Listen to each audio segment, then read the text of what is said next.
ભરૂચની પાલેજ પોલીસે વિદેશ જવાની લાલચે નકલી લગ્ન પ્રમાણપત્ર અને ભરૂચ કોર્ટના છૂટાછેડાના બનાવટી જજમેન્ટ બનાવી યુકે ડિપેન્ડન્ટ વિઝા મેળવનાર ટોળકીનો ભાંડો ફોડ્યો છે। મુખ્ય આરોપી રિઝવાન મેદા અને તસ્લીમા બાનુ કારભારીએ એજન્ટ સોએબ ઇખરિયા મારફતે ખોટા દસ્તાવેજોનો ઉપયોગ કર્યો હોવાનો આરોપ છે।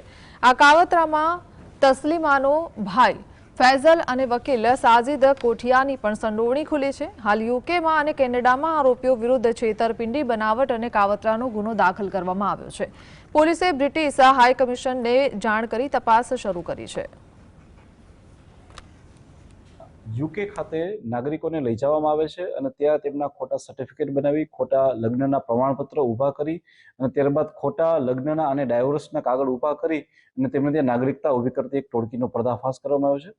આ ટોળકીના મુખ્ય સૂત્રધાર એવા કે રિઝવાન ઇસ્માઇલ મેદા અને તેમના ખોટા લગ્ન કરાવેલા એવા તસ્લીમા બાનુ ઇસ્માઇલ કારભારી વિરુદ્ધ ગુનો નોંધવામાં આવ્યો છે। આ ટોળકી દ્વારા પોતાના ભાઈ એટલે કે ફૈઝલ ઇસ્માઇલ કારભારીને પણ આ જ પ્રકારે ખોટા સર્ટિફિકેટ બનાવીને લઈ જવામાં આવ્યા છે। બ્રિટિશ હાઈ કમિશન અને એની એમ્બેસીને પણ પ્રોપર ચેનલ મારફતે આની જાણ કરવામાં આવશે।